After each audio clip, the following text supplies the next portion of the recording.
Hello बच्चों, मैं हिमांशु यादव आपके लिए सेट नंबर 2 लेकर आया हूँ 2016 का। फर्स्ट वीडियो में हमने जो है क्वेश्चन नंबर 1 से लेकर 4 तक किए थे। आज हम लोग जो है पूरा सेट कंप्लीट करेंगे, जिसमें क्वेश्चन नंबर 5, 6, 7 के सारे पार्ट होंगे। तो देखते हैं 5 के फर्स्ट पार्ट में क्या कहा गया आपसे। क्वेश्चन में कहा गया है कि यदि अल्फा और बीटा किसी समीकरण के मूल हैं तो अल्फा की power 4 beta plus alpha beta की पावर 4 का मान ज्ञात करना है। तो देखते हैं कैसे होगा। 5 का फर्स्ट पार्ट है, बोला गया है एक द्विघात समीकरण है 2x² plus 5x minus 6 equal to 0।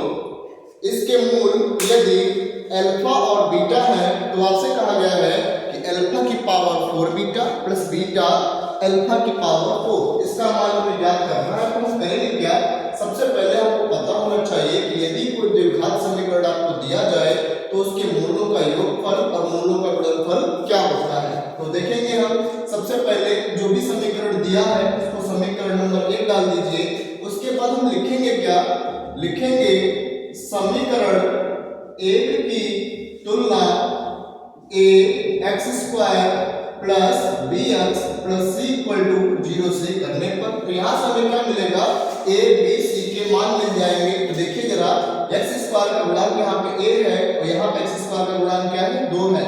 तो यहाँ से हम तुलना कराएंगे तो a का मान 2 मिल जाएगा, b का मान 5 हो जाएगा और c का मान कितना हो जाएगा, -6।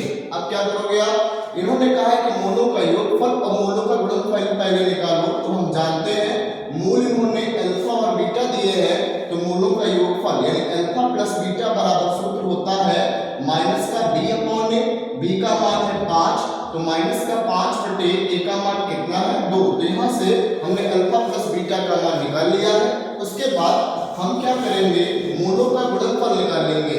मूलों का गुणनफल का सूत्र क्या होता है, c बटे a, जहां पर c का मान है -6 और a का मान कितना है, 2। 2 से 6 को हम भाग देंगे तो 2 3 6, यानी मूलों का योगफल आ गया है -5 बटे 2 और मूलों का गुणनफल कितना आ गया, -3। अब क्वेश्चन में आपसे कहा है कि आप जो है अल्फा की power 4 beta plus alpha beta की पावर 4 का मान ज्ञात कीजिए। तो हम करेंगे क्या, इन दोनों में सबसे पहले देखिए कॉमन क्या है। इन दोनों में हम देख रहे हैं कि अल्फा बीटा कॉमन मिलेगा, तो कोष्टक के अंदर क्या हो जाएगा, देखिए यहाँ पे अल्फा की पावर 4 है और हमने केवल अल्फा कॉमन लिया है, तो अल्फा की पावर 3 और बीटा की पावर 1 है, और बीटा की पावर 1 हमने कॉमन ले लिया है तो बीटा तो हट ही जाएगा। ऐसे यहाँ पे अल्फा की पावर 1 है, वो हमने अल्फा कॉमन ले लिया है, और बीटा की पावर 4 है यहाँ पे, और बीटा की पावर हमने 1 कॉमन ली है, तो यहाँ पर क्या हो जाएगा, बीटा की पावर 3। अब देखिए जरा, हमें केवल अल्फा बीटा का मान पता है, alpha cube plus beta cube का मान हमें नहीं पता है। तो हम क्या करेंगे, इसको ऐसे फॉर्मेट में कन्वर्ट करेंगे जिससे अल्फा प्लस बीटा और अल्फा बीटा आ जाए। तो क्या करेंगे हम, अल्फा बीटा आप ऐसे उतार लीजिए, alpha cube plus beta cube को देखिए हम क्या लिख सकते हैं, इसको हम लिख सकते हैं अल्फा प्लस बीटा का होल क्यूब माइनस का 3 अल्फा बीटा और ब्रैकेट में हम लिख देंगे अल्फा प्लस बीटा। ये कहां से आया, देखिए आप इसको ओपन करोगे फॉर्मूले को, a प्लस b के होल क्यूब से a cube plus b cube plus 3ab और फिर ब्रैकेट में a प्लस b। तो हमने क्या किया है, 3ab और ब्रैकेट में a प्लस b हमने ऐड कर दिया है, उतना ही हमने माइनस कर दिया है, प्लस किए हैं तो ये होल क्यूब बन गया, और माइनस किए हैं तो ये आपके जस्ट सामने लिखा है। तो ध्यान रखिएगा alpha cube plus beta cube का सीधे सीधे कन्वर्जन है, इसको ध्यान रखिएगा आपको, ठीक है ना। अब आपको वैल्यू सबकी पता है, अल्फा बीटा का भी मान पता है आपको, अल्फा प्लस बीटा का भी मान पता है, सब वैल्यू यहाँ पे आप पुट कर दीजिए। तो देखते हैं अल्फा बीटा का मान कितना है, -3 है, ब्रैकेट लगा लीजिए। अल्फा प्लस बीटा का मान कितना है, माइनस का 5 बटे 2 क्यूब है, क्यूब लगा लीजिए आप, माइनस का 3 अल्फा बीटा का मान कितना है, माइनस का 3 है, और अल्फा प्लस बीटा का मान कितना है, माइनस का 5 बटे 2। आगे देखते हैं कैसे होगा कंप्लीट ये। माइनस का 3 हम ऐसे ही राइट कर देंगे, ब्रैकेट लगा लीजिए, -5 की होल पावर 3। ध्यान रखिएगा जब भी पावर ऑड हो बीच में ब्रैकेट के सिंबल नेगेटिव हो, आंसर हमेशा क्या आएगा, नेगेटिव होगा। और ब्रैकेट के अंदर माइनस हो, पावर कैसी हो, इवन हो, तो आंसर हमेशा क्या आएगा, पॉजिटिव आएगा। तो क्या आ जाएगा, माइनस है तो माइनस ही रहेगा। 5 की घात 3 का मान हो जाएगा 125 और 2 की घात 3 का मान हो जाएगा 8 माइनस माइनस प्लस हो गया ये। लेकिन दोबारा से ये माइनस आ जाएगा तो यहाँ पे माइनस लगा रहने देंगे, कुछ कट तो रहा नहीं है। 3 का 3 में गुणा करो, 3 का 9 और 9 का गुणा 5 में करेंगे, 9 गुना 45 और बटे 2 लिखा है, इसको आप ऐसे लिख लीजिए। अब क्या करेंगे, देखिए जरा, 8 और 2 का लासा लेंगे, 8 और 2 का लासा क्या आ जाएगा, 8 आ जाएगा।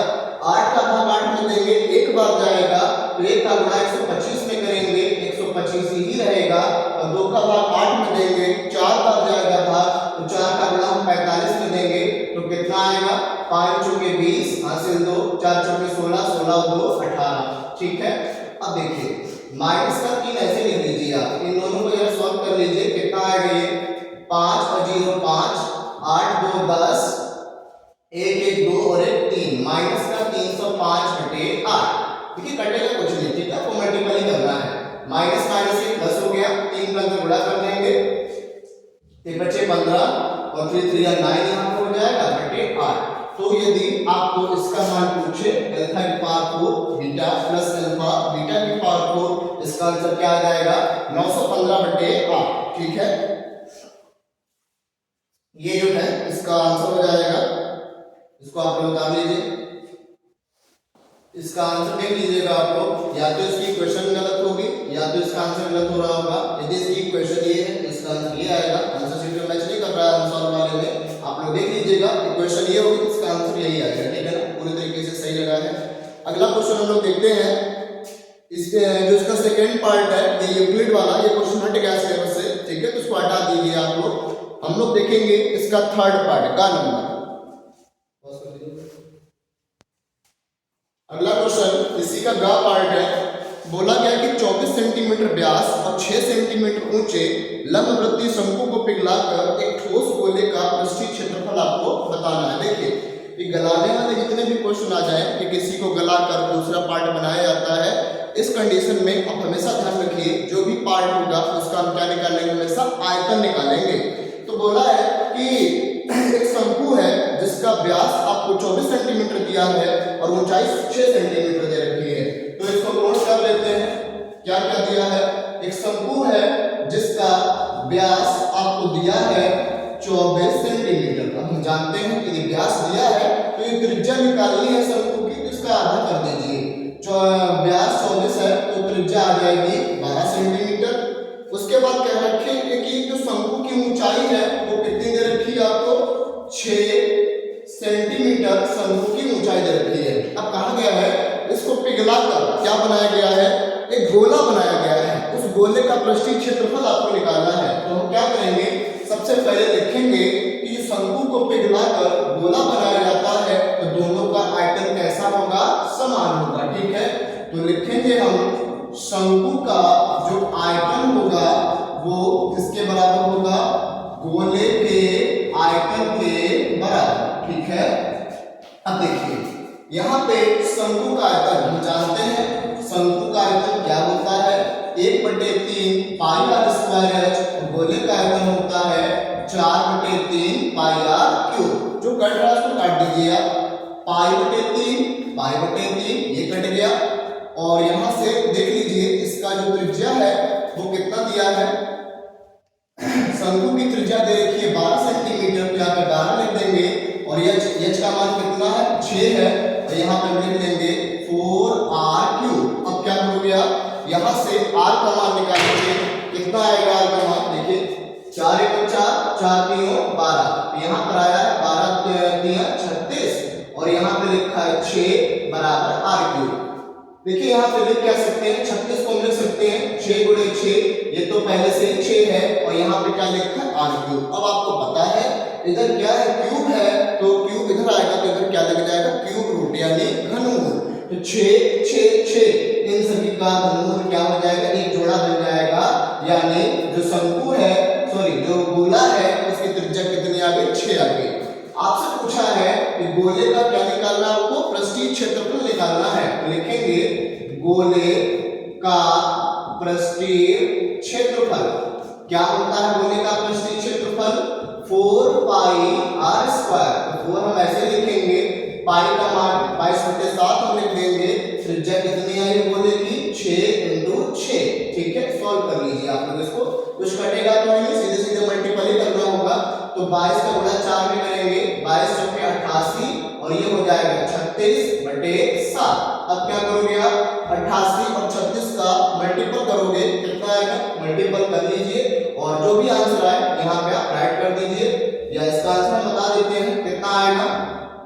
दोनों का मल्टीपल कर लीजिए साइड में।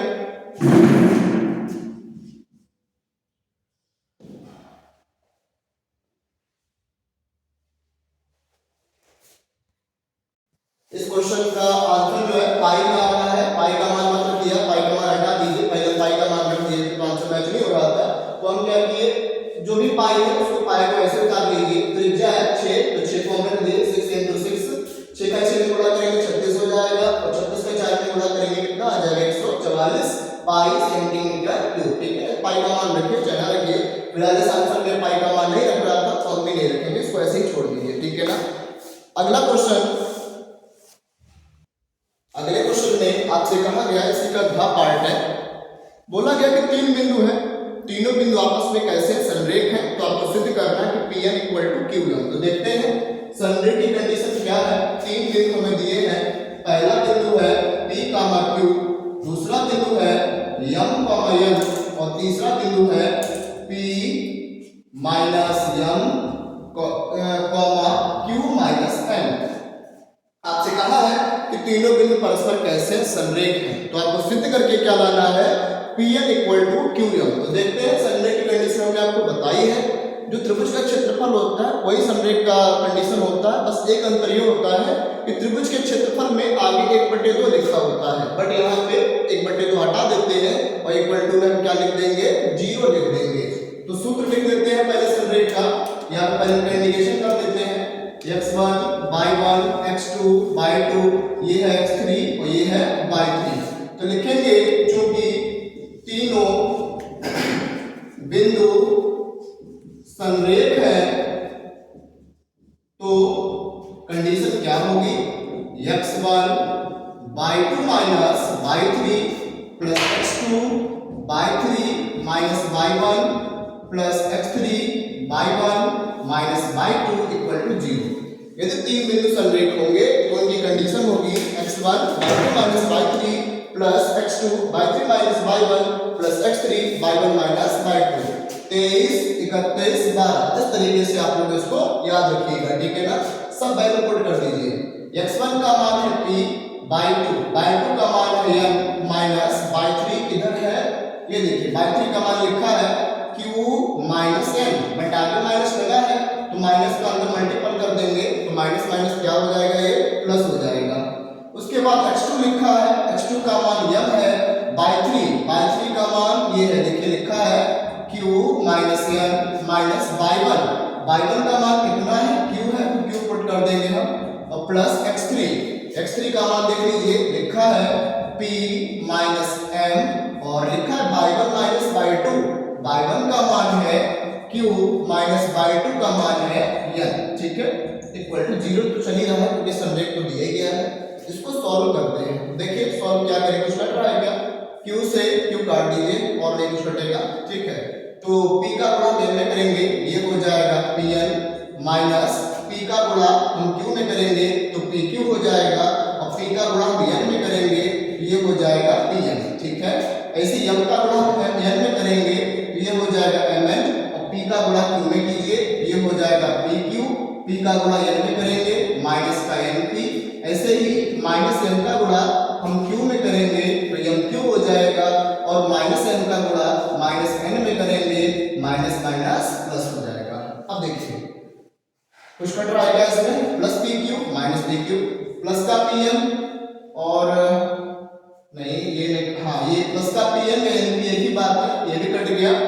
और कुछ कट रहा है इसमें, mn ये कट गया, और क्या बचा है, अब नहीं कुछ कटेगा, तो यहाँ पर बचा है pn और माइनस का लिखा है एम क्यू इक्वल टू 0।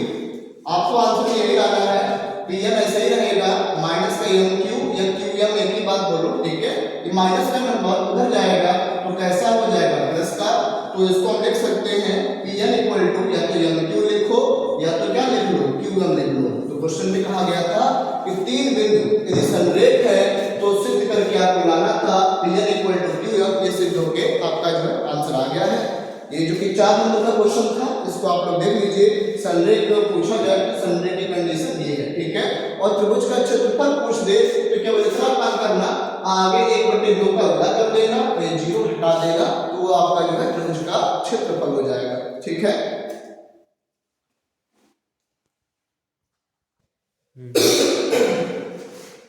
अगला क्वेश्चन 6 का ख पार्ट, 4 नंबर का ये समांतर माध्य का क्वेश्चन है, हमने सॉल्व कर दिया है। इसमें क्या दिया है आपको, वर्ग अंतराल दिया है और बारंबारता दे रखी है। आपसे कहा यह गया है कि आपको इसका समांतर माध्य निकालना है। समांतर माध्य निकालने के वैसे 2-3 में दिया है, पहले डायरेक्ट मेथड है और दूसरा आपका जो है शॉर्टकट मेथड है। तो हम डायरेक्ट मेथड का यूज करेंगे, स्पेशली बोले कि शॉर्टकट मेथड का यूज कीजिए, तो आपको स्पेशली तब उसके लिए काम करना होगा। कुछ ना बोला जाए तो ऐसे ही आप कर दीजिए उसको, ठीक है ना। देखते हैं वर्ग अंतराल दिया है 0 से 5, 5 से 10, 10 से 15, 15 से 20, 20 से 25, 25 से 30 और आपको बारंबारता दी गई है 3, 7, 15, 14, 16, 5। जब भी वर्ग अंतराल आपको दिया जाए उसके बाद हमें करना क्या होता है, मध्यमान निकालना होता है। मध्यमान का मतलब x का मान निकालना होता है। कैसे निकालेंगे, दोनों नंबरों को जोड़ते हैं और 2 से भाग देते हैं। 0 और 5 को जोड़ेंगे 5 आएगा, 5 में 2 का भाग देंगे तो कितना आ जाएगा 2.5। ऐसे ही 10 और 5 को जोड़ेंगे 15 हो जाएगा, 15 में 2 का भाग देंगे तो 7.5। ऐसे ही दोनों संख्याओं को जोड़ना है और 2 से आप भाग देंगे तो किसका मान आ जाएगा, आपका x का मान आ जाएगा, ठीक है। उसके बाद बारंबारता तो हेल्प की थी हमें। उसके बाद हम क्या करेंगे, यदि हमें समांतर माध्य निकालना होता है तो fx का मान हमें निकालना होता है। तो दोनों का आपस में मल्टीपल कर दो, दोनों का आपस में गुणा करेंगे f और x का। 2.5 गुणे 3 कितना आ जाएगा 7.5। इन दोनों का आपस में गुणा करेंगे 52.5, 12.5 का गुणा 15 में करेंगे, ये आ जाएगा 187.5। ऐसे ही सबका गुणा कर लिए, ये आ गया। उसके बाद हम जानते हैं समांतर माध्य का सूत्र क्या होता है, सिग्मा fx बटे सिग्मा f। सबको हम जोड़ लिए, कितना आया 1165। ऐसे ही f वाले को जोड़ लिए, कितना आया 70 आया। सूत्र है हमारा सिग्मा fx बटे सिग्मा f। तो सिग्मा fx का आंसर आया है 1165 और सिग्मा f का आंसर आया है 70। 70 का 1165 में भाग दिए, आंसर कितना आ गया 16.64। तो आपको समांतर माध्य पूछा था जो कि 4 नंबर का था, तो ये कंप्लीट हो गया है। अगला क्वेश्चन जो इसका ग पार्ट है, उसमें आपसे बज्र गुणनखंड विधि का प्रयोग करने के लिए कहा है कि 2 समीकरण है, बज्र गुणनखंड विधि का प्रयोग कीजिए। तो बज्र गुणनखंड विधि यानी क्रॉस मल्टीप्लिकेशन मेथड ये आपके सिलेबस से हट गया है, इसको आप हटा दीजिए, ठीक है। एक घा नंबर है, इक्वेशन दे रखी है त्रिघात समीकरण की, ये भी 4 नंबर का है, 2-2 नंबर के हैं ये। एक alpha square plus beta square plus gamma square है और दूसरा है alpha cube plus beta cube plus gamma cube. तो देखते हैं इसकी वैल्यू आप कैसे निकालेंगे। घा नंबर देखते हैं,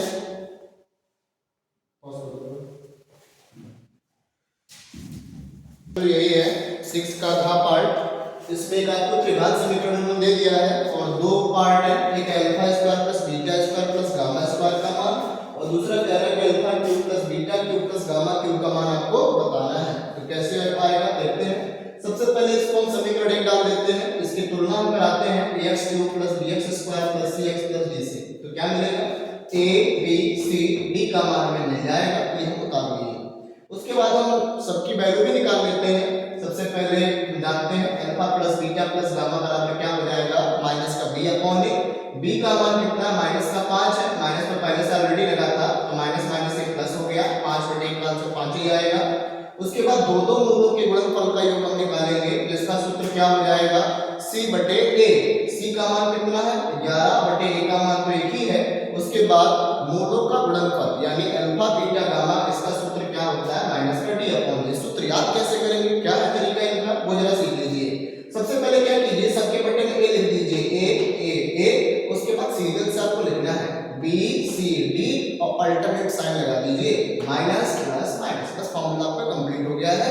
तो यदि कभी भूल जाओ तो साइड में आप इसको जरूर लिख के देख लो कि किस तरीके से इसको हमें लिखना है। पहले लिखना सीख लो आप लोग, उसके बाद इसको लर्न कर लेना। अब हम देखते हैं, कह रहा है कि alpha square plus beta square plus gamma square का मान हमें ज्ञात करना है। तो इसको हम क्या लिख सकते हैं, इसको हम लिख सकते हैं कि alpha plus beta plus gamma का होल स्क्वायर माइनस का 2 alpha beta plus beta gamma plus gamma alpha, इसको हम लिख देंगे। आया कहां से सूत्र ये, हम a plus b plus c का होल स्क्वायर जानते हैं, जो कि क्या होता है a square plus b square plus c square plus 2ab bracket में bc प्लस ca। तो हमने वही किया है, 2ab plus bc plus c हमने माइनस कर दिया है, उतना ही हम जोड़ दिए, जोड़े तो ये होल स्क्वायर का फॉर्मूला बन गया और घटा दिए, इसको हमने साइड में लिख दिया है। तो इसका मान alpha plus beta plus gamma का मान है 5, तो यहाँ पे 5 रख देंगे, स्क्वायर लगा है स्क्वायर लगा दीजिए, माइनस का 2 alpha beta plus beta gamma plus gamma alpha का मान कितना है 11, तो यहाँ पे 11 लिख दीजिए। सॉल्व करेंगे, 5 का वर्ग हो गया 25 माइनस 11 दूनी 22, 25 में से हम 22 माइनस करेंगे, कितना आ जाएगा ये आ जाएगा 3। तो पहले पार्ट में आपसे इसका आंसर पूछा था, इसका क्या आंसर आएगा, तो इसका आंसर आ गया 3। और सेकंड वाला पार्ट भी इसी का है, उसमें आपसे कहा गया कि alpha cube plus beta cube plus gamma cube का मान ज्ञात कीजिए। तो इसके लिए हम देखिए सूत्र तब दिख नहीं रहा है, उसको हम साइड में लिख देते हैं। इसका सूत्र क्या हम लेंगे, यहां लिख दे रहे हैं नीचे, alpha cube plus beta cube plus gamma cube का सूत्र हो जाएगा alpha plus beta plus gamma, दूसरे ब्रैकेट में होगा alpha square plus beta square plus gamma square minus का alpha beta minus beta gamma minus का गामा अल्फा।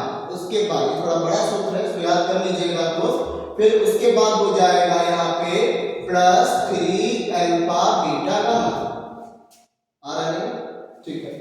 तो यहाँ पे हम देखते हैं वैल्यू में लोगों सबकी पता ही है, इसकी वैल्यू पता है, alpha plus beta plus gamma की वैल्यू हमने निकाल ली है, कितना आया था 5 आया था, 5 यहाँ पे पुट कर दिए। Alpha square plus beta square plus gamma square की वैल्यू अभी हमने निकाली है, कितना आया है 3, तो यहाँ पे हम 3 पुट कर देंगे माइनस का alpha beta beta gamma gamma alpha. यदि यहाँ से हम माइनस कॉमन ले लेते हैं तो माइनस तो देखिए बाहर ही है, तो माइनस कॉमन ले लेंगे तो तीनों नंबर पॉजिटिव हो जाएंगे, यानी alpha beta plus beta gamma plus gamma alpha, जिसकी वैल्यू हमने यहाँ पे निकाली है, कितनी आई है 11। तो यहाँ पे हम 11 लिख देंगे, ब्रैकेट क्लोज कर दीजिए और इसके बाद लिखा है प्लस 3 अल्फा बीटा गामा, 3 हम ऐसे लिख देंगे, अल्फा बीटा गामा का मान कितना है 5 है, तो यहाँ पे आप 5 पुट कर दीजिए। सॉल्व कीजिए जरा इसको, 5 ऐसे रहेगा, 3 में से 11 माइनस करेंगे, कितना आएगा माइनस का 8 प्लस 5 3 15, 8 का गुणा 5 में करेंगे 8 5 40 माइनस का 40 हुआ प्लस का 15, इसको घटा लो आप, कितना आएगा घटाने पे 10 में से 5 गया 5, 3 में से गया 2, यानी आपसे 2 पार्ट इसमें पूछे गए थे, जिसमें एक पार्ट में बोला गया था कि alpha square plus beta square plus gamma square का मान बताइए, और दूसरे पार्ट में आपसे पूछा गया था alpha cube plus beta cube plus gamma cube का मान बताइए। पहले का आंसर आया था 3 और दूसरे का आंसर आया था माइनस का 25। इसका सूत्र थोड़ा बड़ा है, एक बार इसको रिवाइज कर लीजिएगा, कंप्लीट हो ही जाएगा, ठीक है। अगला क्वेश्चन 7 का पहला पार्ट है, 6 नंबर का क्वेश्चन है। दिया गया है आपको sec theta plus tan theta बराबर लैम्डा दिया गया है, तो आपसे कहा गया है कि सिद्ध कीजिए कि लैम्डा स्क्वायर माइनस 1 बटे लैम्डा स्क्वायर प्लस 1 बराबर sin थीटा। तो हमने क्या किया है, यहाँ से RHS ले लिया, LHS ले लिया है, तो LHS में लिखा है लैम्डा स्क्वायर माइनस 1 बटे लैम्डा स्क्वायर प्लस 1। तो देखते हैं लैम्डा का मान तो आपको दिया गया है, यहाँ पे पुट कर देंगे हम, लैम्डा का मान है sec theta plus tan theta बटे ऊपर स्क्वायर लगा है तो हम भी स्क्वायर लगा देंगे और यहाँ पे माइनस लगा देंगे। सेम वैल्यू यहाँ पर भी पुट कर दीजिए आप, sec theta plus tan theta, square लगा है स्क्वायर लगा दीजिए, यहाँ पर भी आप क्या कर दीजिए प्लस लगा दीजिए। अब देखिए a प्लस b का होल स्क्वायर क्या होता है, a स्क्वायर यानी sec square theta plus b square यानी tan square theta plus 2ab मतलब 2 sec theta into tan theta, और ये माइनस में जैसे लिखा है इसको हम ऐसे उतार लेंगे बटे, सेम बात नीचे भी वही होगा, a प्लस b का होल स्क्वायर यानी a square plus b square plus 2ab मतलब 2 sec theta into tan theta plus 1। इसको जरा सॉल्व कर लीजिए आप। यहाँ पर एक प्रॉपर्टी यूज होगी जो कि आपको यहाँ पे देखना होगा। प्रॉपर्टी क्या है? एक फॉर्मूला है sec square theta minus tan square theta equal to क्या होता है? 1 होता है। तो यही से हमें वैल्यू निकालनी पड़ेगी। तो वैल्यू कैसे निकालेंगे देखिए जरा। सेक स्क्वायर थीटा का मान यहां से निकालेंगे, प्लस का 1 यदि इधर आएगा तो कैसा हो जाएगा? ये हो जाएगा माइनस का 1, और माइनस का tan स्क्वायर थीटा उधर जाएगा तो कैसा हो जाएगा? प्लस का। यानी कहीं पर भी सेक स्क्वायर थीटा -1 लिखा है, उसकी जगह पे आप क्या ऐड करोगे? tan square theta. और पहले ऊपर वाला पुट कर देते हैं, उसके बाद नीचे हम देखते हैं। तो सेक स्क्वायर थीटा -1, इसकी जगह पे हम लिख सकते हैं tan स्क्वायर थीटा। इस वाले tan स्क्वायर थीटा को हम ऐसे उतार लेंगे, और प्लस यहाँ लिखा है 2 sec theta into tan theta. ठीक है, बटे आ जाएगी। देखिए यहाँ पे sec स्क्वायर थीटा प्लस 1 तो कुछ नहीं होता है, लेकिन 1 प्लस tan स्क्वायर थीटा होता है। क्या होता है? अब यहीं से दोबारा देख लीजिए। यहीं से यदि हम sec स्क्वायर थीटा का मान निकालेंगे तो माइनस का 1 उधर जाएगा तो कैसा हो जाएगा? ये प्लस का हो जाएगा। यानी 1 प्लस tan स्क्वायर थीटा कहीं पर भी लिखा हो, उसकी जगह पे क्या रख दोगे आप? sec square theta.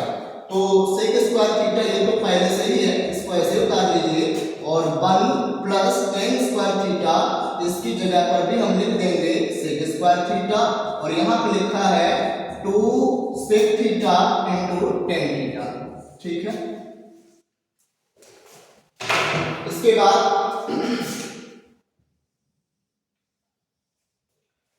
देखिए tan square theta plus tan square theta ये हो गया 2 tan स्क्वायर थीटा, और ये लिखा है 2 sec theta into tan theta बटे, देखिए sec square theta plus sec square theta ये हो जाएगा 2 sec square theta plus 2 sec theta into tan theta. अब आपको दिख रहा होगा अंश और हर में अलग अलग नंबर कॉमन है।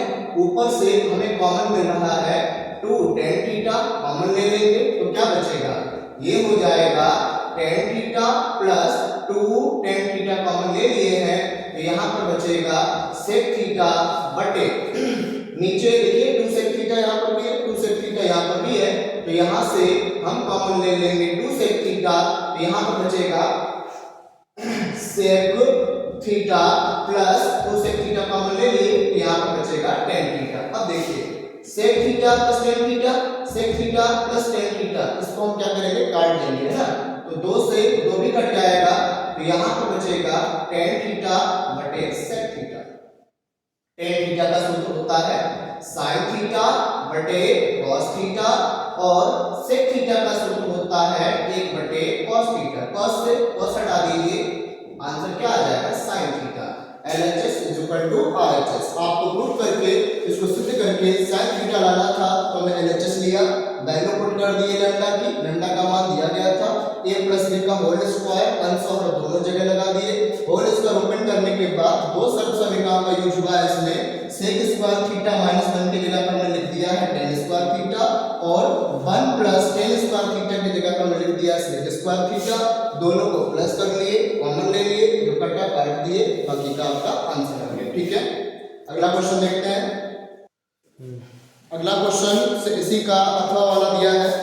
आपसे बोला है कि सड़क के एक और मीनार है और दूसरी ओर मीनार के जस्ट सामने जो है एक घर है। तो हमने मान लिया कि सड़क है, इसके एक तरफ घर है और एक तरफ क्या है? मीनार है। आपसे कहा है कि मकान के शीर्ष से और आधार के अवलंबन कोण 4560 डिग्री दे रखे हैं आपको। तो मकान का शीर्ष ये है, ठीक है, मकान के शीर्ष से उन्नयन कोण इसी बिंदु से, और मकान के आधार का अवलंबन कोण आपको कितना दिया है? 60 डिग्री दिया है। और कहा गया कि मकान की ऊंचाई 12 मीटर है, तो आप मीनार की ऊंचाई ज्ञात कीजिए। देखिए मीनार बड़ा होता है तो मीनार को बड़ा रखेंगे, और जो घर छोटा होता है तो उसको साइड में रखेंगे। मीनार की ऊंचाई पूछिए तो मान लेंगे कि मीनार की कुल ऊंचाई कितनी है? h मीटर में मान लेंगे। तो जो चीज हमने सपोज की है उसको लिख दीजिए। लिखेंगे माना मीनार की ऊंचाई मीटर है। ठीक है ना। दो ट्रायंगल ले लीजिए, पहले आप ऊपर वाला ले लीजिए, उसके बाद नीचे वाला लेते हैं। अब देखिए जरा, ये 12 है तो क्या होगा, ये भी 12 होगा। ठीक है, टोटल हमने h माना है और इतना हमने 12 मान लिया है, तो इतने डिस्टेंस डिफाइन करनी है, तो क्या करेंगे, कुल ऊंचाई में से ये वाला पार्ट हम क्या करेंगे, घटा देंगे। तो e से लेकर d तक की लंबाई कितनी आ जाएगी, h माइनस 12 आ जाएगा, है ना। तो सबसे पहले ऊपर वाला ट्रायंगल लेते हैं, लिखेंगे त्रिभुज ECD में, तो वही tan थीटा का यूज होगा। tan थीटा इक्वल टू हो जाएगा लंब बटे आधार, आधार का नाम है CD। थीटा कितना दिया इस ट्रायंगल में, 45 डिग्री है। ED का मान है h माइनस 12 और CD आधार कितना है, x है ना। तो tan 45 का मान हो जाएगा 1 h माइनस 12 बटे x, क्रॉस मल्टीप्लिकेशन करेंगे तो x बराबर हो जाएगा h माइनस 12। इसको डाल दीजिए आप समीकरण नंबर 1। अब क्या करेंगे, दूसरा ट्रायंगल हम लेंगे 60 डिग्री वाला, जिसका नाम क्या है त्रिभुज का, इसका नाम है ABE। तो लिखेंगे त्रिभुज ABE में, देखिए यहाँ पे tan थीटा लगेगा क्योंकि लंब और आधार की बात हो रही है। तो लिखेंगे tan थीटा बराबर लंब। जब ये वाला ट्रायंगल हम ABE ले रहे हैं तो इस ट्रायंगल में लंब का नाम क्या है, BE है, बटे आधार, आधार का क्या नाम है, AB है ना। अब देखिए क्या करेंगे हम, tan थीटा, थीटा का मान कितना है, 60 डिग्री है, बराबर लंब BE, BE टोटल देखो हमने ऊंचाई क्या मानी थी, h मानी थी, तो h हम ऐसे राइट कर लेंगे, बटे आधार, आधार देख लीजिए ये हमने x माना है, ये भी x ही है, तो आधार यहाँ पे हम लिख देते हैं x सेंटीमीटर। अब क्या होगा, value of tan 60 is equal to √3 h upon x हम ऐसे लिख देंगे। हमें तो h का मान चाहिए, x को यहाँ से हम हटाएंगे, कैसे हटेगा देखिए जरा, यहाँ से क्या कीजिए, आप x का मान निकाल लीजिए, कैसे निकलेगा, क्रॉस मल्टीप्लिकेशन करेंगे तो √3x हो जाएगा, बराबर ये हो जाएगा h। तो यहाँ से यदि हम x का मान निकालते हैं तो √3 का मल्टीपल है, इधर कर दीजिए आप डिवाइड, तो ये हो जाएगा h बटे √3। जो भी x का मान आया है उसको आप समीकरण 1 में पुट कर दीजिए। तो लिखेंगे समीकरण 1 से, देखिए x का मान कितना है, h बटे √3 बराबर h माइनस 12। अब करना क्या, h का मान आपको ज्ञात करना है, तो h वाले नंबर को इतना कर लीजिए, बाकी संख्या को अलग कर दीजिए। तो प्लस का h इधर आएगा, ये हो जाएगा माइनस का, बराबर इक्वल में लिखा है माइनस का 12, लासा ले लीजिए, √3 और 1 का लासा कितना आ जाएगा, √3 आ जाएगा। h का गुणा 1 में करेंगे, h एकम h, और √3 का गुणा h में कर देंगे, ये हो जाएगा √3h माइनस का 12। अब क्या होगा, ऊपर आपको h कॉमन दिख रहा है, माइनस h कॉमन ले लीजिए, तो माइनस h कॉमन ले लेंगे, ये माइनस का नंबर है, ये प्लस का हो गया, और ये प्लस का h कॉमन ले लिए हम, तो यहाँ पे प्लस का नंबर ये कैसा हो जाएगा, माइनस का, और बटे √3 बराबर माइनस का 12। माइनस से माइनस काट दीजिए, क्रॉस मल्टीप्लिकेशन करके h का मान निकालिए, तो लिखेंगे h इक्वल टू √3 का ऊपर मल्टीपल हो जाएगा, यानी 12 √3 हो जाएगा, और बटे में क्या आ जाएगा, √3 माइनस 1। अब क्या करोगे आप, पर में कट कर लीजिए, कभी भी बटे में रूट का नंबर नहीं होना चाहिए, है तो उसका आप क्या कीजिए, पर में कट कीजिए। तो √3 माइनस 1 है, तो ऊपर नीचे अंश बाहर में √3 प्लस 1 का मल्टीपल में डिवाइड कर देंगे, तो क्या मिलेगा, 12 √3, चलो अभी ऐसे लिख लीजिए, गुणा नहीं कर रहे हैं अभी हम, ठीक है, जैसा है इसको भी हम ऐसे प्रदर्शित कर देते हैं, a minus b a plus b, यहाँ पर हो जाएगा a square minus b square, √3 का वर्ग 3 हो गया, a का वर्ग 1 हो गया, तो 12 √3 हम ऐसे लिख लेंगे, और √3 प्लस 1 हम ऐसे ही राइट कर लेंगे, 3 से गया 2, 2 से 12 को काट दीजिए आप, कितने मार्क आ जाएगा, 2 6 12, यानी ये आ गया है 6 √3, और ब्रैकेट में लिखा है √3 प्लस 1, √3 का अंदर कर दीजिए गुणा, तो √3 का गुणा √3 में करेंगे 3 हो जाएगा, और √3 का गुणा हम 1 में करेंगे 3 हो जाएगा √3। आंसर इसका डेसिमल में आ रहा है, तो क्या कीजिए, वैल्यू पुट कर दीजिए, 3 ऐसे ही रहेगा, √3 की वैल्यू होती है 1.732, तो इसको जब हम प्लस करेंगे 3 प्लस 1 4 हो जाएगा, 4.732, तो कितना आएगा ये मान देख लीजिए, इसका हम आपस में गुणा करेंगे तो कितना आएगा, 6 दूनी 12, 6 3 18, इसकी 9 हासिल है और 7 6 42 42 और 45 और 6 चौक 24 24 और 4 ये हो जाएगा 28 यानी जो मीनार की ऊंचाई है वो आ जाएगा 28.392 मीटर। ठीक है, ये आपका टोटल आंसर है। ठीक है, बच्चों से कहना है कि जो भी क्वेश्चन में लगवाए हैं हमने सब सॉल्व तरीके से लगवाए, बहुत इजी वे में लगवाए हैं क्वेश्चनों को। आपको किसी क्वेश्चन में डाउट हो तो आप कमेंट बॉक्स में लिख दीजिएगा, उसका हम पर्सनल वीडियो अलग से बना के जिस दिन लाइव सेशन होगा उस दिन सारे डाउट्स आपके क्लियर करके दोबारा उसको समझा देंगे। और तब तक के लिए थैंक यू। ठीक है, आगे देख लीजिए आप लोग।